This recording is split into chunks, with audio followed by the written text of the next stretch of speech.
აღიარებულ შედევრებზეც გადავიდეთ. ის მართლაც გამოაცხადეს პირველ მწერლად. არის თუ არა ენა იდენტობის მთავარი განსაზღვრელი. მე უკრაინული სული მაქვს თუ რუსული სული მაქვს. თუ გინდა გაიგო ეს რუსული სული რა არის და აქ ჩასულა მისი იმპერიალიზმი. რუსეთი არის გოგოლის მკვდარი სულები, ხო? მან ვერ გააცოცხლა რუსეთი და ვერ გააცოცხლა ეს ხალხი, რომელიც მკვდარია. პატარა ჩიჩიკოვი ყველაშია მას ეშინია, მას უნდა ამ მკვდრების გაცოცხლება და ვერ აცოცხლებს. და დასტაევშინა დაიწყო გოგოლმა. იქნება კიდე რაღაცა სხვაგვარი კომპლექსია. პუტინი თავის პალტოში აი, ეს უკვე გოგოლია და ეს არის გოგოლის მკვდარი სულები.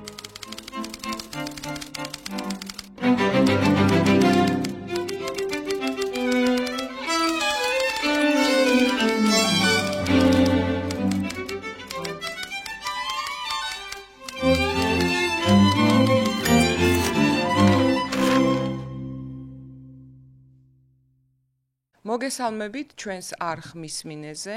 ჩვენი გადაცემა ერთი წიგნი იწყება დღეს და სანამ წიგნზე გადავალთ, მინდა გთხოვოთ გამოიწეროთ ჩვენი არხი, დაგვაფოლოვოთ და დაგვიწეროთ კომენტარები, რაც გაზრდის უფრო ჩვენი პოდკასტის და არხის ცნობადობას და ასევე სანამ წიგნზე საუბარს დავიწყებ, დიდი მადლობა ვუთხრათ ჩვენ სპონსორს Coca-Cola-ს და მთის წყალს, რომელიც ბევრი წყლის კონკურსების გამარჯვებული წყალია და არის ცნობილი საფეხბურთო კლუბის Paris Saint-Germain-ის სპონსორიც.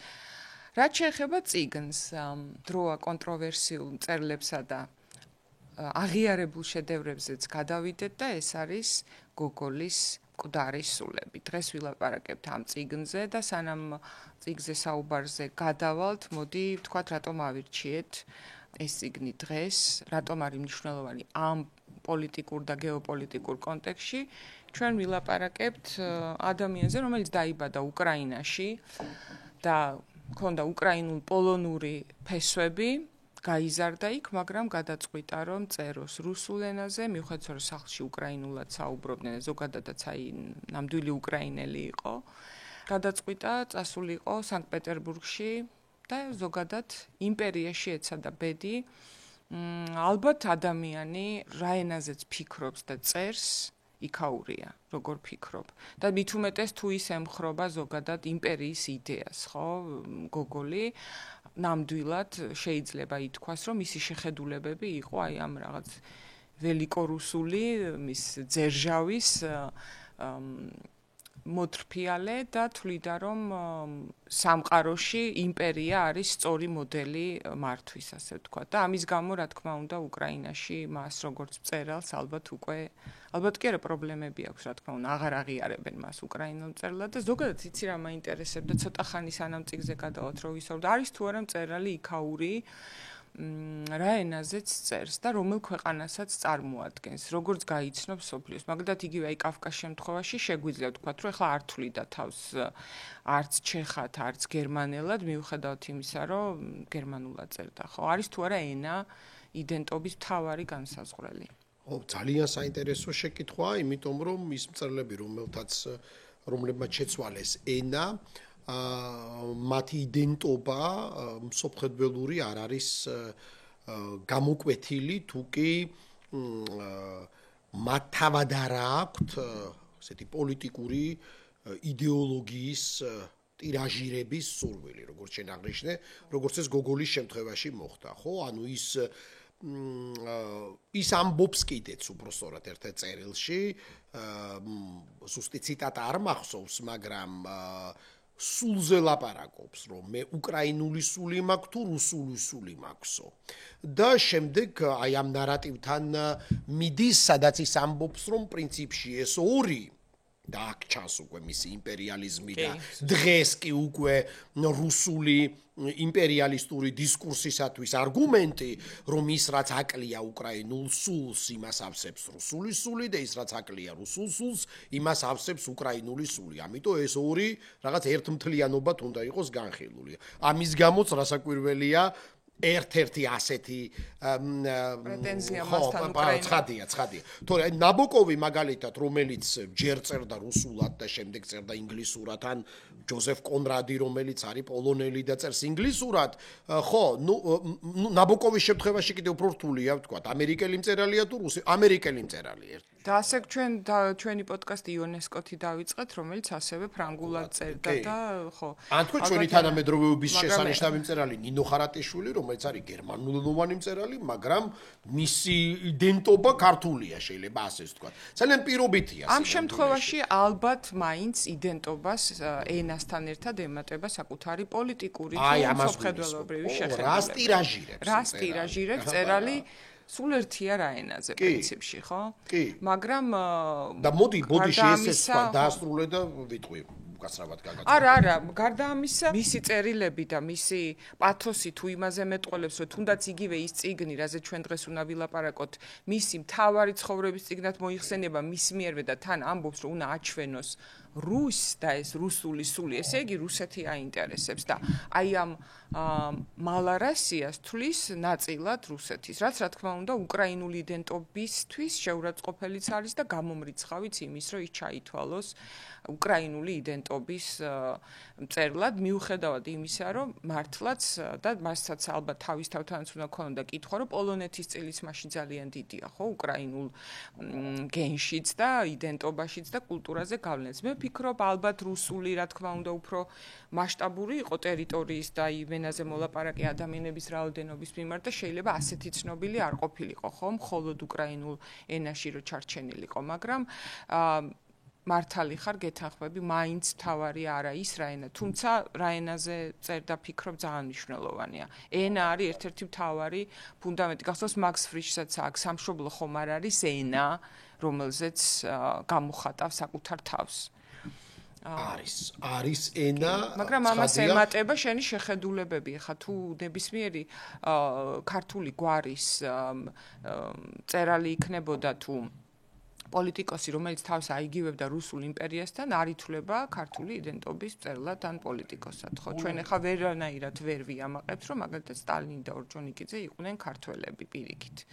და ამიტომაც ვთვლით მათ მოღალატეებად, რომ ქართული იდენტობაზე ამბობდნენ უარს. და მით უმეტეს რუსული ექსპანსიის ისტორია გულისხმობს სწორედაც დისკრიმინაციას დაპყრობილი ერების, მათ შორის მათი უპირველეს ყოვლისა ენების დისკრიმინაციის გზით. ანუ აკრძალვის უკრაინული ენის აკრძალვითა და პროვინციალიზაციის მცდელობით და ისა ტრადიციების ეგზოტიზაციის. აი ზუსტად. და ამიტომ შესაბამისად, როდესაც ამ მოდელზე ვლაპარაკობთ ისტორიულ, თავისთავად ხადი აქ ენა ძალიან ბევრ რაღაცას განსაზღვრავს. მათ შორის ის, რომ ტარას შევჩენკო არის ერთგული უკრაინული ენის და უკრაინული იდენტობის იდეის, ამიტომაც არის ტარას შევჩენკო სიმბოლო უკრაინული ეროვნულობის და ტარას შევჩენკო თავისი ტრაგიზმით ძალიან დიდ კონტრასტს წარმოადგენს უკრაინელ გოგოლთან მიმართებით, იმიტომ რომ ხლა ამ შემთხვევაში ჩვენ ბიოგრაფიებს ალბათ არ უნდა ვადარებდეთ, მაგრამ რატომაც არა. ტარას შევჩენკოსაც მაგალითად, რომელიც არის ბრწყინვალე პოეტი, თავისთავად არის შემოქმედი უნივერსალური შესანიშნავი მხატვარი, მაგრამ ამავდროულად ის არის მას გადახდა თავს ისეთივე ტრაგიკული, საერთოდ ძალიან ტრაგიკული ბედის კაცია, მაგრამ ისეთივე ამბავი, როგორიც გადახდენიათ გოგოლის პერსონაჟებს. მემამულე მის იყიდა, ის იყო პრინციპში მონის მდგომარეობაში, პირდაპირ მნიშვნელობით და რაღაცნაირად ეს მახსენებს პლატონის ისტორიას, ტირანმა დიონისემ რო გადაწყვიტა მისი გაყიდვა, მონად და შემდეგ ათენელებმა გამოიხსნეს და მე ამ ფულით შეიძინა მან აკადემოსის მიწები, სადაც მან პირველი აკადემია დაარსა. სწორედ შორის ჟუკოვსკიმ და სხვებმა გამოიხსნეს შემდეგ ტარას შევჩენკოს და ტარას შევჩენკოს გადასახლებები, წამება, ან ლესია უკრაინკა იგივე, რომელიც სურამში არის გარდაცვლილი საბოლოოდ. უბრწყინვალესი ავტორია, რომელმაც უერთგულა უკრაინულ ენას, მაგრამ დაიჩაკრა. ანუ მისი პიესები და პოემები ერთ-ერთი მე ძალიან მიყვარს დონ ჟუანის მისეული გადააზრება, გაქვავებული მე პატრონე თუ ქვის მე პატრონე, და ასე შემდეგ. მაგრამ აქვე ვიტყვი, უბრალოდ არ მინდა რომ გამიგრძელდეს, აი პოლიტიკური ამბავი და ისტორიული ამბავი ძალიან მნიშვნელოვანია. გოგოლი გახდა იმპერიის მწერალი და მთავარი მწერალი, იმიტომ რაღაც დროს ის პრინციპში რუსმა კრიტიკოსებმა და მკითხველებმაც და სხვადასხვანაირმა ელიტამაც იმ დროინდელი რუსეთისა ის მართლაც გამოაცხადეს პირველ მწერლად, ხომ შეიძლება ითქვას რომ პუშკინის აღიარება და პუშკინის კანონიზაცია ცოტა უფრო გვიან ხდება მიუხედავად იმისა რომ პუშკინი ძალიან დიდ გავლენას ახდენს უშუალოდ გოგოლზე და პუშკინისავე იდეა საერთოდ მკვდარი სულების სიუჟეტი მან მოუყვა როგორც ანეკდოტი თვითონ ასე ყვება და რევიზორისაც მისი მეორე პიესის მაგრამ ხო გოგოლი ხდება დიდი თავარი მწერალი რუსეთის როგორც შოსტაკოვიჩის ოპერაშია ლედი მაგსულად რომ არ ეწერა არ იქნებოდა თავის მაგრამ ისიც თქმა მინდა მაგაჭრა თუ იმენამ რომელზეც წერდა იმიტომ რომ არის ასეთი მოსაზრება რომ გოგოლმავე შექმნა უკრაინული მითოლოგია მხატვრული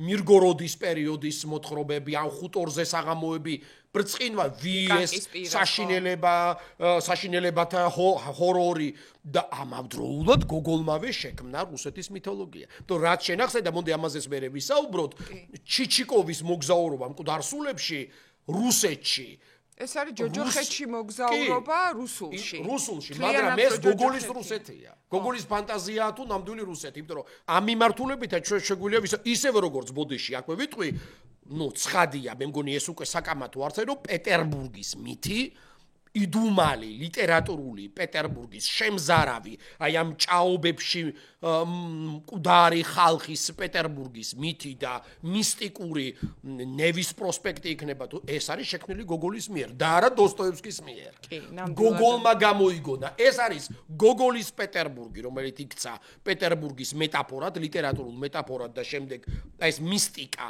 ხო თუმცა ალბათ აქ ცხადია პუშკინი უნდა ვახსენოთ ასევე თავისი უნიკალური ჰალუცინაციებით, მაგრამ აი ეს მთელი ეს აკაკიევიჩები ლაბადებში და ასე შემდეგ და ეს მოსიარულე ცხვირი, აი ეს ჩინოვნიკები და რომლებიც შემდეგ შემზარავები ხდებიან, ეს პატარა ადამიანები, რომლებიც მერე ხდებიან მონსტრები, ეს მითი გოგოლის ანუ რისი თქმა მინდა იმდენად მასშტაბური მწერალია. შექმნა უკრაინული მითოლოგიაც და შექმნა რუსული მითოლოგიაც, მაგრამ ვფიქრობ მისი პოპულარობის მთავარი განსაზღვრელი მაინც იყო ის, რომ ეს იყო რუსულ ენაზე და რა თქმა უნდა, როგორც შენახსენე, ძალიან ბევრი თორემ თავიდან ალოვის ფსევდონიმით რომ წერდა, არ ქონდა წარმატება, მიდრეკილი იყო მე რაც არ მოეწონებოდა ხალხს იმის დაწვისკენ, განადგურებისკენ. დაწვაცაც ვისაუბროთ რა აუცილებლად ეს მინდა აუცილებლად რომ მოვასწროთ. მცირე ამბები მინდა ვთქვა თვითონ გუგლზე სანამ წიგნზე გადავალთ მის ფსიქოტიპზე და არა ბიოგრაფიაზე, იმიტომ რომ ბიოგრაფია ახლა ვიკიპედიაში წერია.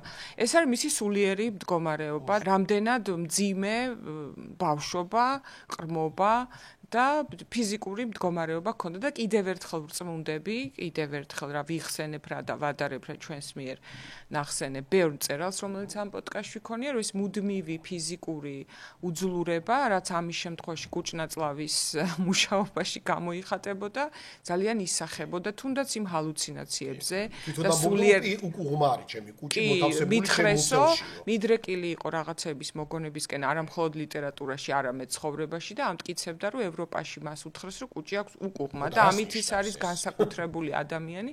ნუ ასე ახსნა საკუთარი ტკივილები, ყოველდღე და ქონდა ალბათ თანამედროვე ფსიქოლოგების დასკვნით ის იქნებოდა რაღაც სპექტრის წარმომადგენელი, იმიტომ რომ აი ამ ყოველდღე ბულიმიაზეც კი სპაგეტის ჭამა და თვითონ მომზადება და ეს საჭმელზე და ტანსაცმელზეც ლაპარაკიც ნაწარმოებში ჩანს, აი თუ სხვანაირად სპაგეტი რატო რომში ცხოვრობდა კი, რომში ცხოვრობდა და მკვდარისულების დიდი ნაწილიც დაიწერა რომში.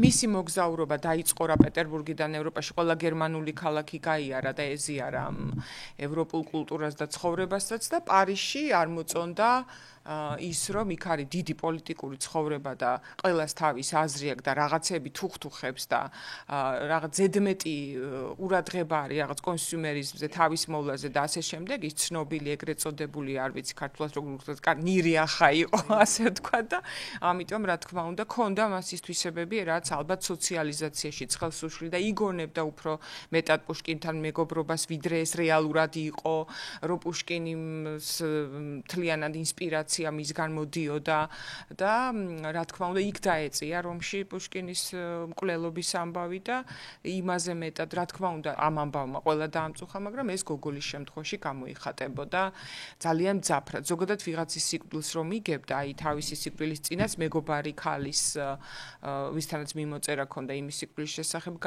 გაიგო და ქმარზე მეტად ჩაწვა და დეპრესიაში ჩავარდა, ინგრეოდა, როგორც კი იგებდა ვიღაცის სიკვდილს და მიცვალებულების შიში ქონდა, დაკრძალვების ცერემონიების წარმოუდგენელი შიში ქონდა და შოკში ვარდებოდა თავისთავად სიკვდილის ფაქტით. და ალბათ სწორედ ამ შიშმა განაპირობა ცხოვრების მეორე ნახევარში, მისი ხანმოკლე ცხოვრების მეორე ნახევარში უკიდურესი და უაღრესი რელიგიურობა და სწორედ აი ამ მოძღვართან მიმოწერის შემდეგ რომელმაც არ ვიცი მატვეი ხო მე მგონი დაღუპა მატვეი ხო იმიტომ რომ მისი თქმით მას არ უნდა ეწერა არ ვიცი შეგნებულად თუ ალბათ შეუგნებლად ეს კაციც იქნებოდა რაღაც ფსიქიკურად. კეთი ამბობენ რომ მანიაკალური ფსიქოზი ქონდა ან ძალიან მძიმე შავ მელანქოლიას უწოდებენ, როდესაც გოგოლზე საუბრობენ, ხო? დეპრესია და აშკარად ჩანს მისი ცხოვრების მანძილზე, მისი სასოწარკვეთილებების ძალიან დიდ ფაზებში ჩანს ეს რომ ქონდა დეპრესია და არ ვიცი შერამდენად იზიარებ ამ მოსაზრებას ბევრი მწერლისგან გამიგია კიდევაც რომ დეპრესიას მკურნალობა მერე წერაში უშლის ადამიანს ხელს და ამიტომ შეიძლება რაღაცნაირად ასეთი ადამიანი ყვებავენ კიდეც თავის ცუდად ყოფნას იმიტომ რომ სხვა რაღაც გამოვიდეს კარგად ამ შემთხვევაში წიგნი და აი ამ მოძღვარ კი ზღვარი არსებობს და თანამედროვე სამყარო კიდევ უფრო ამის მიმართ ისეთია მომზადებული როგორ გადალახო საკუთარ თავში სტრესები და ისე რომ სამყარო დარჩე საინტერესო ხო სპეციალური ძამლებიც არსებობს ამისთვის რომელსაც რა თქმა უნდა არ დავასახელებთ აქ ანტიდეპრესანტების სახით მაგრამ გოგოლის შემთხვევაში საქმე ქონდა მისი სიკვდილიც არის დეპრესიის შედეგი იმიტომ რაღაც კონკრეტული მას არ ჭირდა ეს იყო ჩაწოლა და ცხოვრებაზე უარის თქმა ფსიქოსომატიკა მძიმე მართლა და ნუ რა თქმა უნდა ქონდა ჯანმრთელობის პრობლემები და სკოლაში აი გახსოვს ჩვენ ხშირად გვილაპარაკი ეს თავის მოგიჟიანება, თავის გადარჩენის მიზნი და აი ამ თავის მოგიჟიანება ისეთ ადრეულ ასაკში დაიწყო, თუნდაც რომ არ გამოეგდოთ აი რაღაც პრესტიჟული უკრაინული სასწავლებლიდან, იქ დაიწყო თავის გაგიჟება, რაც მერე გადავიდა უკვე ჩვევაში და პლუს ამას ჰქონდა ბუნებრივი მონაცემებიც, რომ ასეთ მდგომარეობაში ყოფილიყო.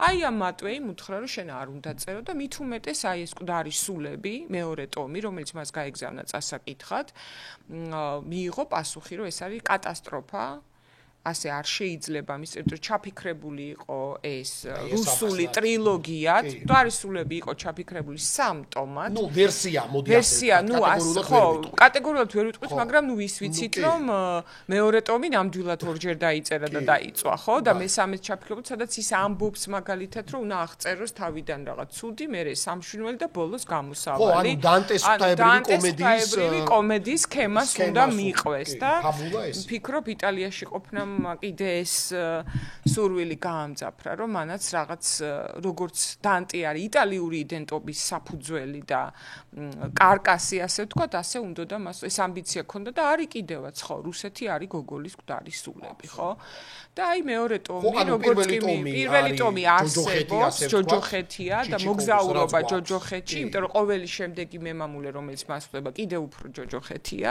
და მეორე ტომი აი ამ სახინებელი აი ასეთი რაღაცა და მეორე ტომი პირველად მან დაწვა შუა წერაში და ბოლოს უკვე ზოგადად პირველი ტომიც კი 17 წლის განმავლობაში პირველი ტომი დაიწერა 37-40 წლებში და მე ან თლიანობაში ეს ორივე ტომი 17 წლის განმავლობაში იწერებოდა და აი 7 წლის ნამუშევარი იმის გამო რომ მას არ ღვთიური თანხმობა არ მიეცა გადაწყვიტა რომ დაეწვა და მას რა თქმა უნდა არ ყავდა მაქს ბროდი რომელიც ან გამოიღებდა იმ დამწვარს ან შეინახავდა და მე გამოაქვეყნებდა. ამიტომ ჩვენ გოგოლის მეორე ტომი რაღაც ფრაგმენტების დონეზე გვაქვს და მესამე საერთოდ მაგრამ ცინიკოსი ვლადიმერ ნაბოკოვი რომელიც უპირველეს მწერლად მიიჩნევს გოგოლს ტოლსტოისთან ერთად ის ამბობს რომ მე მგონი გადავრჩით რომ მეორე ტომი დაწვაო.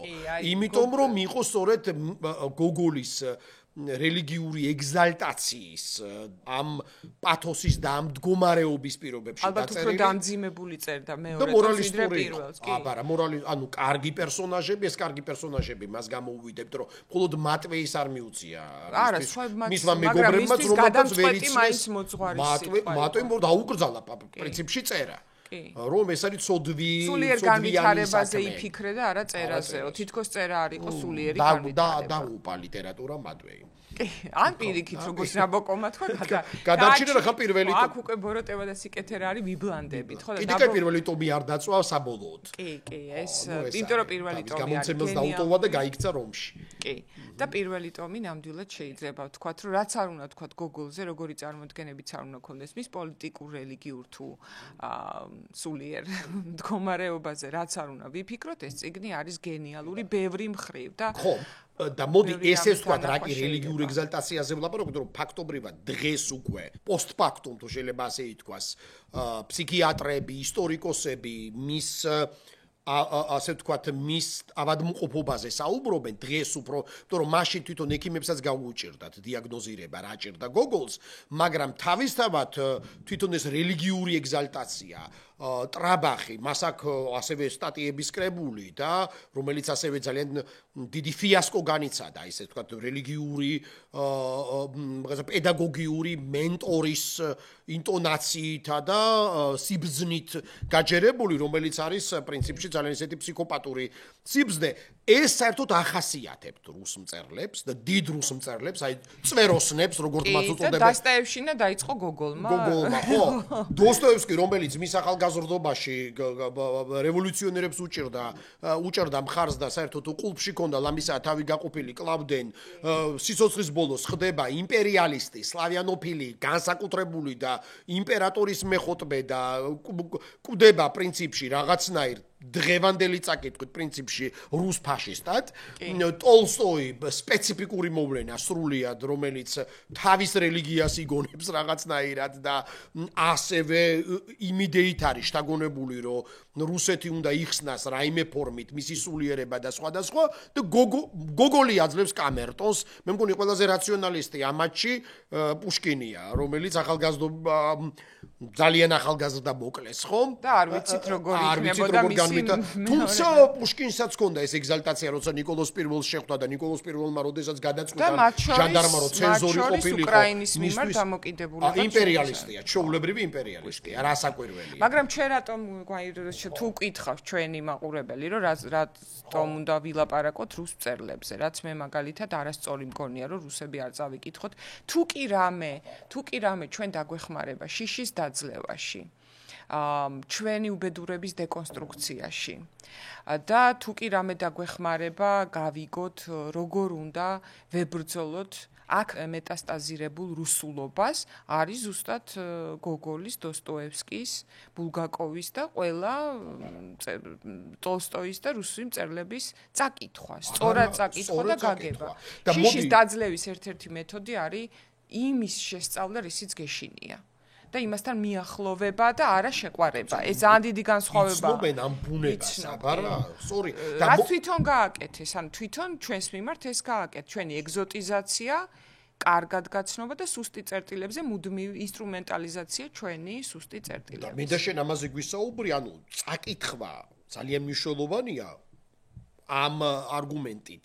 და პლუს ესთეტიკური და პლუს ყველანაირი, იმიტომ რომ ესენი გიგანტები არიან ლიტერატურის, მაგრამ უშუალოდ მათი გამოყენება იმპერია მათ იყენებს როგორც ექსპანსიის ნიშნებს და ამიტომაც თქვი მე და არა მარტო იმპერია დასავლეთის გარომანტიზებული დოსტოევსკიც არის არასწორი მისი წაკითხვა რუსეთის ექსპანსია აბარა ეს დაემართათ ფრანგ ეგზისტენციალისტებს ამერიკელ მწერლებს ზოგადად ამერიკელებს რაღაცა ეს გარომანტიზება რუსული იმიტომ რომ რახმანინოვი იმიტომ რომ გოგოლი იმიტომ რომ დოსტოევსკი და ასე შემდეგ ჩვენთანაც ამიტომაც თქვი ამაზე ხშირად გვისაუბრია თქო იმპერიალიზმის ნიშნები გრიბოიდოვის ქანდაკება თბილისში, პუშკინის პირველი, საერთოდაც პირველია თბილისში ბიუსტი, ანუ სტატუეტი თბილისში, ლერმონტოვის ქანდაკება ჯვრის მონასტერთან, მწირის ფაქტორის გათვალისწინებით და ასე შემდეგ.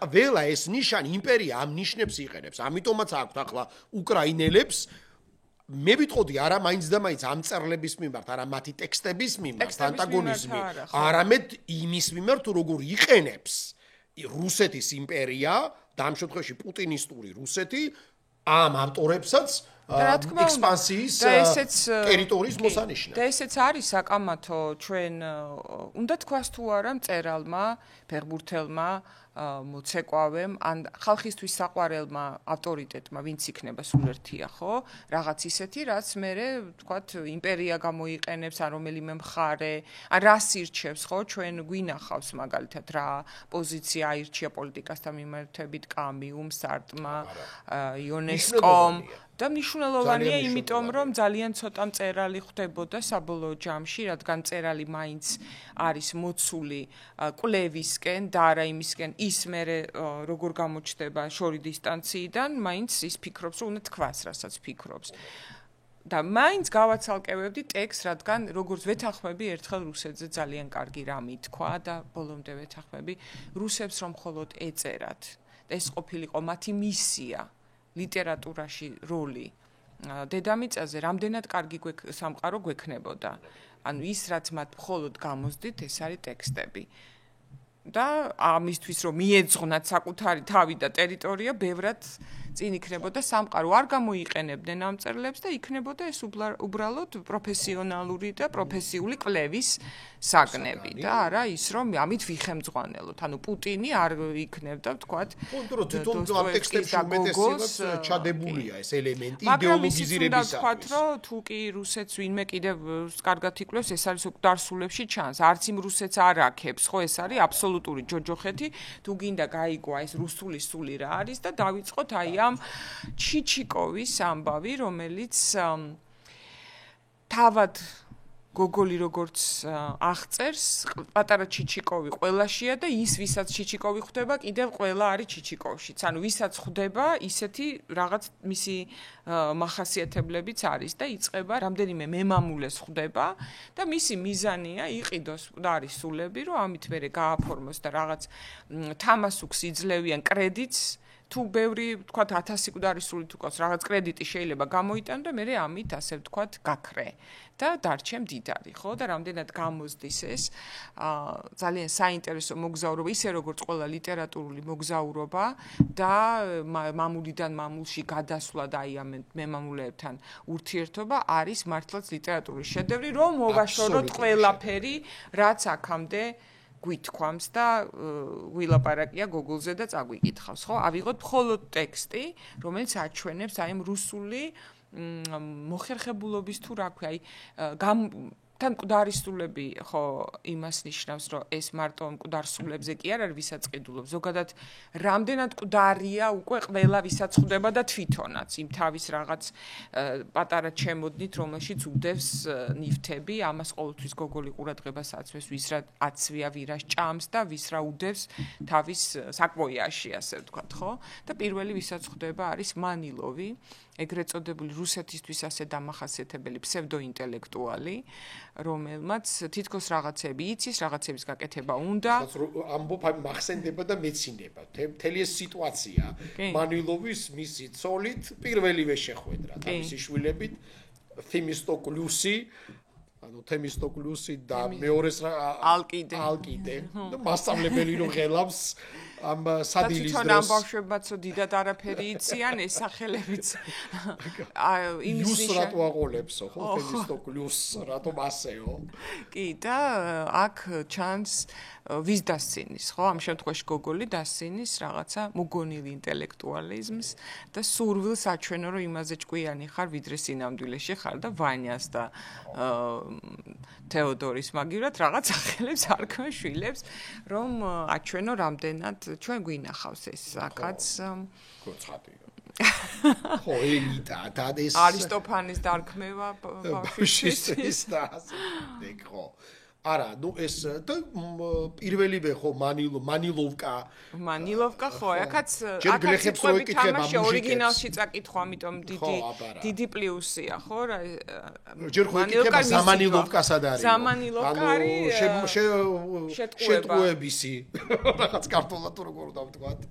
მიზიდვა ხო მიზიდვა და მიზიდულობასა და ეს კაციც მანილოვი რომელსაც სულ რაღაცის გაკეთება უნდა სულ რაღაცას ელტვის მაგრამ არაფერი არ გამოსდის და საბოლოო ჯამში ამასთან კონტრაქტი გვდარსულებზე გამოსდის ხო მას ჩიჩიკოვს და ყველა რაღაც აი რო აღწერს ყველა რაღაცნაირი თითქოს არც სიმპათიური მაგრამ არც უშნოა და რაღაცნაირი არც მაღალი არც დაბალი ყველა სასიახასიათებს ნაცრისფერი ხო და რაღაც უნიუდის ყველას რაღაცნაირი და იქ მსახურზეც ყვაყვიატება ჩიჩიკოვის საშინლად ესე ვთქვათ ჰიგიენის მანიაკია და გახსოვს იქ სუდამოების დასხმის ეპიზოდი აქ და ცოტას რო შეასხავს იმ მსახურსაც ცოტა შეაპყურებს საკმაოდ ისეთი პრესუნი გაკო თუ არის აბანოში მაინც იარეო და ის რო ბრაზდება ამ შენიშვნაზე და მე მიადგება წაუყურებს და ვითომ რო დაიწყებს მისი ესე ვთქვათ ფრაკის წმენდას ნუ დეტალები ნუ სრულიად უნიკალური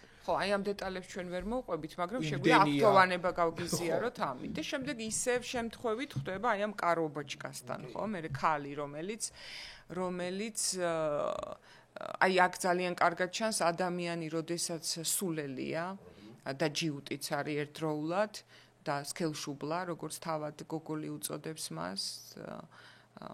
გასქელებული შუბლით რა რთულია მოლაპარაკება თუნდაც αφიორაზე. ანუ სინდისი კი არ გიქმნის ამ შემთხვევაში მისი ამ პატიოსნება წინააღმდეგობას გიქმნის მისი სისულელე და სიყიყეჩი, როცა ვერ ხვდება თვითონ რა შეიძლება ქონდა. ანუ ის ფიქრობს, რომ რატო უნდა მიყიდოს რაღაცა ჩიჩიკოვს თვითონ ხო არ გამოადგება ეს ან ხომ არ ჯობია თაფლი და სხვა რაღაცეები იყიდოს ამისგან მოსავალი ზოგადად მოსავალზე თავისებურად ინტერპრეტირებს აი ამ რას გულისხმობს ჩიჩიკოვი კარგად არ ესმით რას იცოცხლებს იმიტომ რომ მახინაციაა აბსოლუტურად და ყველას უჩნდება თავისი ვერსია და საბაკევიჩის ან ცალკე ისტორია საბაკევიჩი და სხვები კი, აი ეს ჩემი აზრით აი სობაკევიჩს სანამ მივალთ ამ სობაკევიჩთან სუფრა საერთოდ არის რაღაცა მონაკვეთია მთლიანად აი ეს რაღაც კინემატოგრაფიული მასში როცა კინო საერთოდ არ არსებობდა.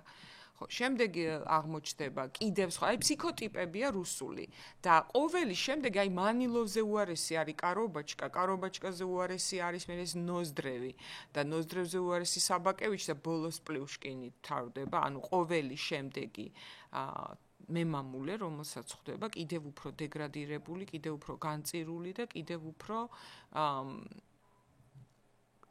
უფრო გამომხატველი აი ამ რუსული რაღაცნაირი საყრუეთის, რაც ხელს უშლიდა აი რატომ არ იქცა რუსეთი ევროპა და ძალიან კარგად ჩანს. მიუხედავად რომ წერილებს ზოგადად ახასიათებს საკუთარი ქვეყნის ნაკლოვანებებზე წერა, იმიტომ რომ კარგზე წერა ძალიან რთულია, პათეტიკას უნდა აცდე. და ძალიან დიდ ლანძღვასაც იღებენ ხოლმე, თუმცა ვისაც ლიტერატურა უყვარს და მართლა კითხულობს წიგნებს, იმაინც ის რომ წერალი ვერ იქნება მხოლოდ მაქებარმადიდებელი თავისი ერისა ან იმპერიისა თუნდაც, მაგრამ აქ ეხლა აი პირდაპირ მაგრამ თვითონ გოგოლს შეეშინდა ამის.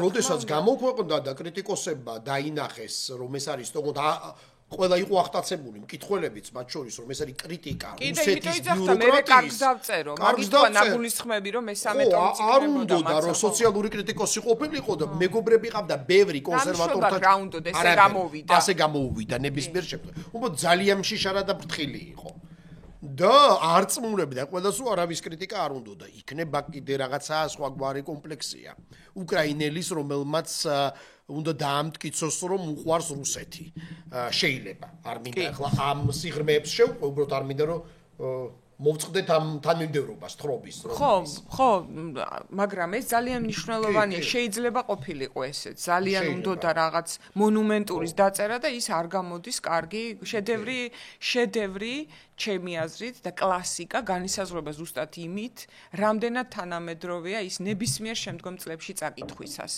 აი რამდენადაც აქტუალური შეიძლება იყოს წიგნი, იმდენად აკმაყოფილებს ის შედევრის პირობებს და კრიტერიუმებს, ხო? და ამ შემთხვევაში ხა თუ მარტო უნდა აქო და იმ კონკრეტულ მომენტში შენს გარშემომყოფებმა გითხრა რა კარგი წიგნი დაწერე, დიდი შანსია რომ ეს არ იყოს ფუნდამენტური ნაშრომი, როგორიც გვარისულები ნამდვილად არის. ხა გოგოლი თვითონ რას ფიქრობდა ამაზე და როგორ იმართლებდა თავს, უკვე აღარ აქვს მნიშვნელობა, იმიტომ რომ თქვით რომ ეს არ იყო ჯანსაღი ადამიანი ფსიქიკურად ნამდვილად. ერთმნიშვნელობა. და ამიტომ ტექსტში თუ დავჩებით, ეს ნამდვილად შედევრია. შეიძლება ითქვას, ყოველი სტუმრობა გინდა რომ გადაიკითხო და გადაიკითხო.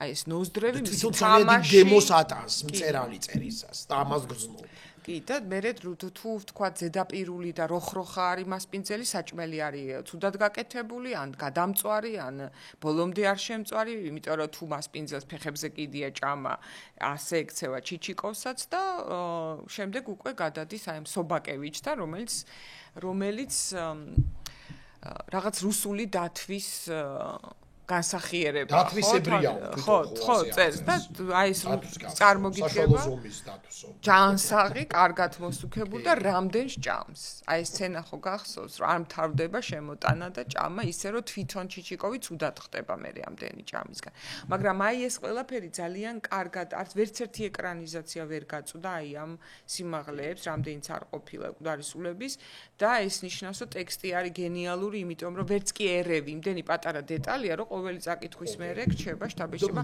მე წაკითხვის დროს გავხდი ცუდად რამდენ ჭამდნენ რომ აღწერს და მე სულ ფიქრობდი რომ მე ვფიქრობ ზანდი შტაბეშტელებას მოახდენდა ეს ილია ჭავჭავაძესე როდესაც ამას კითხულობდა იმიტომ რომ კაცი ადამიანი აბსოლუტურად გეთახმები რატო იცი მე კიდევ ერთი პერსონაჟი გამახსენდა ლიტერატურული გამოიცნო ბვინ აი ამ ჭამასმა წამოწოლასთან და აბლომოვი ხო გონჩაროვის და შესაბამისად ლუარსაბიც ხადია და ეს გროტესკი სატირულობა კრიტიკულობა და თან როდესაც ძალიან სასაცილოა ყველაფერი მაგრამ თან ჯოჯოხეთურიც არის ეს ხადია ეს ენაა ასე ხედავდნენ ეს დიდი ავტორები ამ სამყაროს კი და მე არის ჩემი საყვარელი პერსონაჟი საყვარელი როგორ ანუ პერსონაჟი რომელიც ბავშვობიდან მახსოვს იმიტომ რომ მამა ჩემი სიტყვა პლიუშკინს იყენებდა ხოლმე ჩვენი მისამართით ოჯახის წევრებს თუ ჩვენ ამის ვაგროვებდით რაც მისი აზრით არ იყო საჭირო აი ვთქვათ რაღაც ქაღალდებს პარკებს საპნებს რაღაცებს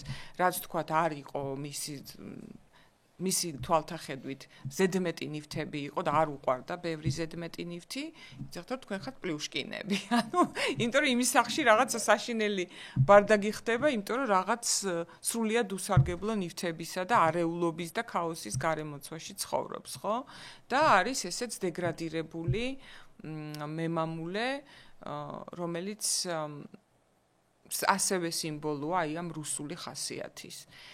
ამის მერე უკვე ყველაფერი გაიჩარხება, ზოგი მიყიდის, ზოგი არ მიყიდის, ზოგი ძვირს მოთხოვს, ზოგი აჩუქებს, აი ამ თქვენ ნახეთ უკვე თავად ეს კიდევ ცალკე საინტერესო რაღაც სასპენსია, ასე ვთქვათ, გამოუვა თუ არა და მე რა თქმა უნდა უკვე იწყება ის რაც დღემდე არის ხოლმე ჩვენს პოლიტიკურ თუ საზოგადოებრივ ცხოვრებაში, უკვე ქალაქში მიღებული, დაბრუნებული ჩიჩიკოვი, რომელსაც რომანტიზმის დრო დახანა უდგება, მოაგვარა ხჭინა სულების ამბავი და უკვე დროა რომ სიყვარულისთვისაც მოიცავს და აი ეგ ვრცელდება სწორედ ჭორები მასზე და აი ეს ჭორები რამდენად სასაცილოა რომ საერთოდ არანაირი კავშირი არ აქვს სიმართლესთან, ხო? და მისი გეგმა ჩაიფუშება, ასე ვთქვათ, ზუსტად იმის გამო, რომ წამიერი სისუსტის უფლებას მისცემს თავს. პრინციპში ღიარჩება ნაწარმოები.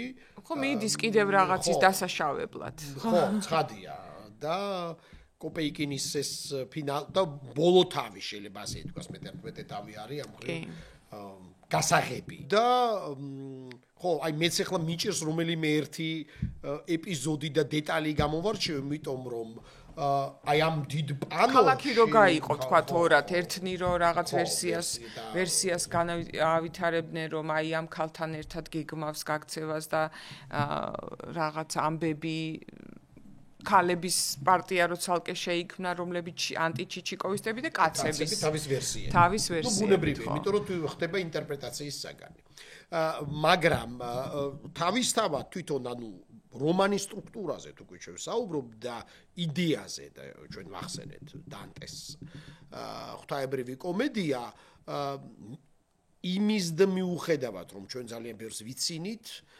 ვაკვირდებით და ნუ აშკარად სოციალურ სრულიად გენიალურ სატირასთან გვაქვს საქმე, ცხადია ეს არის ჯოჯოხეთის მეტაფორა და მკვდარი სულები შემთხვევითი არ არის. მკვდარი სულები ჯოჯოხეთში ჩასულ ადამიანს ეხება სულებს და ნუ არის ასეთი მოსაზრებაც საკმაოდ გავრცელებული სინამდვილეში და ისევ თუ კი იმ ცნობილ კონცეფციას გავიხსენებთ ხორხე ლუის ბორხესის მიერ თქმულის რომ არსებობს რამდენიმე ამბავი და ძირითადი ამბავი რასაც კაცობრიობა ყვება ეს არის სულ რაღაც 2 თუ 3 ერთი მუდმივი მოგზაურის ამბავი რომელიც მიდის გზაზეა და ეს არის მუდმივი მეორე ამბავი ეს არის ომის ამბავი და მესამე კი ღმერთის სიკვდილის ამბავი, ანუ სამ ისტორიას ყვება, ხო, კაცობრიობა, პრინციპში ესეთი ცნობილი აზრი. ეს ერთმნიშვნელოვნად არის. ნუ, ამიტომაც ვახსენებ, რომ მოსაზრება ასეთია, რომ ჩეჩიკოვი არის რუსული ოდისევსი. ეს არის ოდისეა, მოგზაურობს. კლასიკური ამ კონცეფციის, ასე ვთქვათ, გამოვლინებას ვხედავთ ამ ვერსიაში. ჩეჩიკოვი ჩადის, ჩეჩიკოვი დადის, მან უნდა იაროს ამ მოძრაობაში მან უნდა გაიაროს პრინციპში აბსურდული გზა სიცოცხლესა და სიკვდილის შორის და შემთხვევით ხდება იმიტომ რომ ეტლე შეეშალა და ზოგადად სპეციალურად მიდის იმიტომ რომ რაღაც ინფორმაცია რა საკვირველია და იგივე ვთქვათ ვლადიმერ საროკინის თანამედროვე რუსი მწერალის ასევე უკვე ემიგრანტის ვერსიით ერთ-ერთი ვერსიით ბუნებრივია ეს არის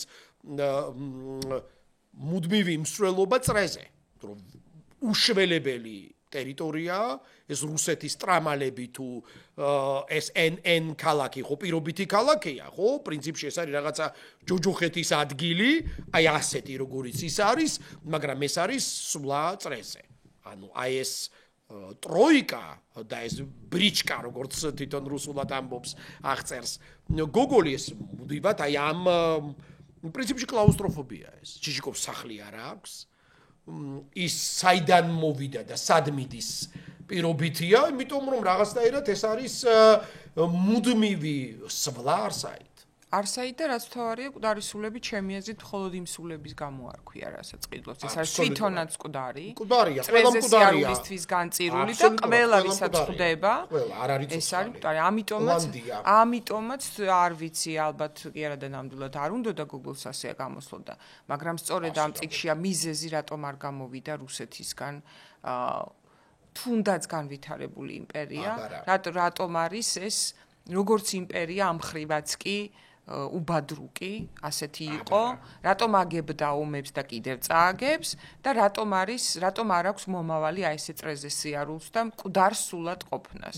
როდესაც შენ ფიქრობ, რომ მკვდრებით უნდა გააკეთო ფული და არა იდეებით და ცოცხლებით. აბსოლუტურად. და ამიტომაც არის შემდეგ გოგოლის სასოწარკვეთილება ცნობიერი იმ ცნობიერების იმ ლოგიკაში, რომელიც აქვს გოგოლს, ანუ პრინციპში, როდესაც ის არ არის ჯამრთელი, მას ეშინია, მას უნდა ამ მკვდრების გაცოცხლება მეორე ტომში და ვერაცოცხლებს. ამიტომაც წვავს. მან ვერ გააცოცხლა რუსეთი და ვერ გააცოცხლა ეს ხალხი, რომელიც მკვდარია. ის დარჩა ჯოჯოხეთში. მას ჰქონდა ამიტომაც არის მატვეისთან მისვლა, ამიტომაც ის რელიგიური, ასე ვთქვათ, და წინასწარმეტყველის როლში შედის. რომ გადაარჩინოს საკუთარი სულიც და პრინციპში ამადადმიანთა სულების და არ გამოუდის და ისინი ცეცხლში იწვიან მეორე ნაწილი და მესამე ნაწილის ფრაგმენტებიც ამიტომაც შემდეგ იწვება ცეცხლში იმიტომ რომ შეუძლებელია და თანამედროვე ხელოვნების ენით თუ შევხედავთ მხატვრობის და კონცეპტუალური ხელოვნების შეიძლება დამწვარი მეორე ტომი ბევრად მეტყველი აქტი იყოს ლიტერატურული და მხატვრული ვიდრე დაწერილი და არ გამოსული და სუსტი ვიდრე პირველი ხო ამიტომ შეიძლება ეს დამწვარი მეორე ტომიც გოგოლის ხელოვნების აქტად ჩავთვალოთ. იმიტომ რომ არ რუსეთზე კარგი ვერ დაიწერა. არ იწერება. და გოგოლია და გაგრძელდა. შემდეგ აი გოგოლის კოშმარები, გოგოლის და ნაბოკოვის წიგნს ვურჩევდი კიდევ ვისაც აინტერესებს ლექციები გოგოლზე ზუსტად სადაც ის აი მისი ბავშვობიდან მოყოლებული ამ ფიზიოლოგიაზე ცხვირის ისტორია და სწორედ ნაბოკოვმა მიმაქცევინა ყურადღება თუ რამხელა მნიშვნელობას ანიჭებს გოგოლი ცხვირს თვითონ რუსული ენა აბსოლუტურად განსაკუთრებული და აქაც ერთ-ერთი პირველი ხმოვანი ნიშნები, სხვათა ნაბოკოვი ძალიან საინტერესოდ წერს, რომ ეს მხატვრის დაწერილიც არის, პოემა ქვია სინამდვილეში ამ რომანს, ხო თვითონ ასე, ანუ იმენა ჭრელი, იმენა ფერადი, აკვარელი. პირველ გამოცემაზე ყველაზე დიდი ასოებით ესეც ყურადღება მისაქცევია, პოემა წერია. უნდოდა რომ ეს და კარნახის დროსაც თვითონ როდესაც ამას იტალიაში კარნახობდა და იწერდა მისი მეგობარი, მის რიტმს და რიტმიკას ამას ხედავთ ჩვენ, არის შეგვიძლია ვთქვათ, რომ და ხმოვანი ყველა აცემინებს ცხვირი და რაღაცები მოздით, ჯერ ისიც გადასარევი ეპიზოდია, უბრალოდ მართლა დასაწყისშია და ეგ ვახსენეთ უკვე, როდესაც ცხვირს იწმენ ჩიჩიკოვი და ის მსახური ყოველ ჯერზე, როდესაც ეს ცხვირს იწმენს, რაღაცნაირად მოწიწებით მობილიზდება ხოლმე, რაღაცას ნიშნავს ეს, რომ ანუ ისეთი საყვირის ხმა, მოგუდული საყვირის ხმა გამოდის ნესტოებიდან, ხო? ანუ ნაბოკოვის ლექსიები აუცილებლად უნდა ვურჩიოთ და აქვე ალბათ Google-ზე გოგოლიადაზე როდესაც ვლაპარაკობთ, რომელიც ისევ და ისევ გოგოლი პრინციპში ხო არის ან ნიშნულოვნად განმსაზღვრელი ბევრი რამის ისტორიაში რუსეთის და არა მხოლოდ, მაგრამ ის ლეგენდას ვახსენოთ, მოდი, რომელიც მოხვა მის სიკვდილს. აი ამ უცნაურ სიკვდილს თვითონ გოგოლს ასევე ბევრ სხვა ფობიასთან ერთად ჰქონდა ედგარ ალან პოსეული ფობია საფლავში გაღვიძების, იმიტომ რომ ლეთარგიულ ძილზე ის მუდმივად წერს და საერთოდ ანდერძიც კი არსებობს პრინციპში, სადაც ის წერს, რომ სანამ მანამდე არ მიმაბაბროთ მიწას, ვიდრე უშუალო პობის, ასე ვთქვათ, ნიშნებს არ შეატყობთო, ხო? იმიტომ რომ ლეთარგიული ძილის შიში აქვს, ანუ ისეთი ძილის, ანუ კლინიკური მაშინ გავრცელებული ფობია იყო. ფობია იყო. ალან პოხო საერთოდ მოთხრობას აწერს, ამიტომაც ვახსენე. და შემდეგ უკვე წლებისა და წლების მერე, როდესაც აი გოგოლია და სად გაგზელდა, როდესაც გოგოლის გადაგზალვა გადაწყვიტეს ერთი სასაფლაო და გაუქმებულიდან უკვე ბოლშევიკების ხელისუფლების დროს აი მთელი ლეგენდა კოშმარები აკაკი აკაკიევიჩის დაიწყო იქ, იმიტომ რომ გახსნეს ბოლშევიკმა, მათ შორის პროლეტარმა მწერლებმა იყო ასეთი მწერალი ლაძინი, რომელზეც ამბობს თორე ჩერყნა კიდეც ეს საფლავი, იმიტომ რომ იქ ნარჩენი მიცვალებულის, ასე ვთქვათ, ტანსაცმლის სახლში წაიღო, ერთმა ძვალი წაიღო და ასე შემდეგ და ასე შემდეგ გახსნეს ეს საფლავი და აღმოჩნდეს, რომ გოგოლის თავის ქალა ერთი ვერსიით არის სადღაც უცნაურად ძალიან არაბუნებრივად მიტრიალებული და მეორე ვერსიით საერთოდ თავის ქალა არ იყო. ასეთი რა და ლაძინი მაინც ეს არის. არა, აბსოლუტური სისულელი, იმიტომ რომ არსებობს ასევე სასიკვდილო ნიღაბის ამღები მხატვრის ისტორია, რომელიც ამბობს, რომ სწორედ მაშინ ნიღაბი უკვე ანუ მართლა ნიშნები უკვე იყო ძალიან ისეთი აშკარა სიკვდილის გადაცვალები. ხო, მაგრამ ამ ეს რატო მოყვება? მე უკვე ეს გოგოლიადა უკვე გრძელდება ბულგაკოვიადაში. იმიტომ რომ შემდეგ ლაძინიც და სხვებიც, აი ეს ბოლშევიკები ვიც არიან, ვინც თხრიან და ეს ტენდენცია იყო სხვა შორის. 20 წლების ბოლოს 30-იანებში ძველი საფლავების გახსნა, გაქურდვა, წაღება, წამოღება და ასე შემდეგ და ასე. სამედიცინო სტუდენტები იყვნენ ძირითადად იქ ესწრებოდნენ. მე ეს იზმრებად გოგოლი. მათ რომ მე ერთ-ერთი ყვება რომ დამესიზრო და მითხრა რომ ჩემი ძვლები დააბრუნე. და ასე შემდეგ და ასე შემდეგ. ეს უკვე მათი ეს უკვე გოგოლიადა და ეს უკვე ბულგაკოვი. და შემთხვევით არ არის სხვა შორის ესეც საინტერესო რომ შემდეგ წლებისა და წლების მერე უკვე ბულგაკოვის ქვრივი ელენა ბულგაკოვა როდესაც ის ეძებდა თავისი ქმრისთვის საფლავის ქვას, ეს საფლავის ქვა გოგოლის უკვე იყო მოხსნილი და განაგუდგურებული ძველი საფლავის, ეს ქვა მოეწოდა და დადგა ბულგაკოვის საფლავზე.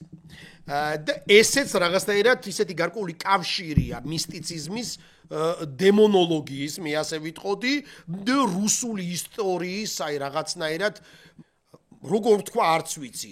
რაღაცა ეშმაკეული ციკლურობის გამოხატვა, ხო, ბესი, აი ეს.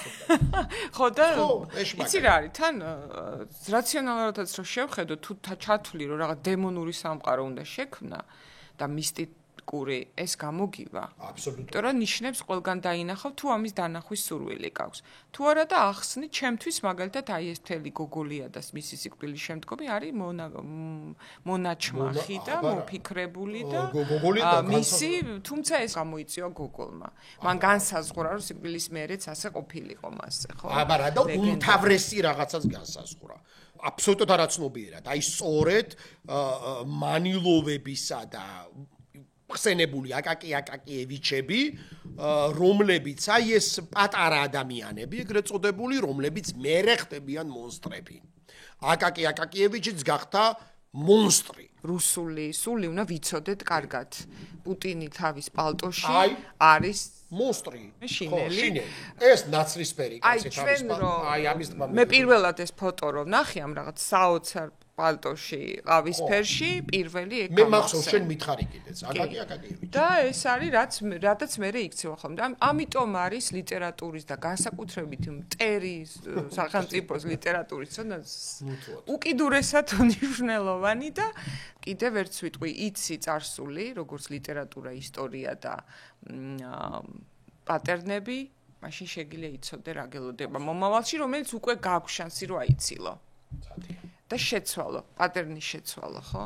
ამიტომ ჩვენ სიამოვნებით ვკითხულობთ რუსულ ლიტერატურას, რაც არნიშნავს, რომ სიამოვნებით ვუყურებთ რუსულ პოლიტიკას და ჩვენს მიბულობას მასთან, ვარჩევთ ამას ერთმანეთისგან, იგივეს მოვუწოდებთ და მე ვფიქრობ, რომ რუსულ ლიტერატურაზე რაც შეიძლება მეტი უნდა ვისაუბროთ და რაც შეიძლება მეტი უნდა იცოდნენ ახალგაზრდებმაც, რათა ზუსტად განისაზღვროს პირველ რიგში საფრთხე, რომელსაც ჩვენს გონებას უქმნის რუსული სული, მკვდარიც და ცოცხალიც.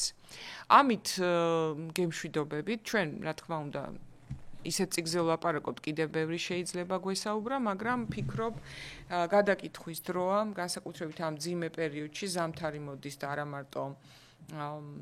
არა მარტო გეოგრაფიული და კლიმატური, არამედ პოლიტიკურიც და ბევრი რამე გვექნება გასაძლები. წიგნები თერაპიის ნაწილია და მათ შორის გაგვათხოვს ამ გამყინვარებაში. გაგვათხოვს და გზასაც გვიჩვენებს, შეიძლება ითქვას. როგორ არ ვიაროთ ჩვენ ჩიჩიკოვის გატკეპნილ გზაზე. გემშვიდობებით, ამით კიდევ ერთხელ დიდი მადლობა ჩვენ სპონსორს მთისწყალს, ყველა იმ ადამიანს, ორგანიზაციას, ვინც დაეხმარება ჩვენს არხს, რომ განვითარდეს.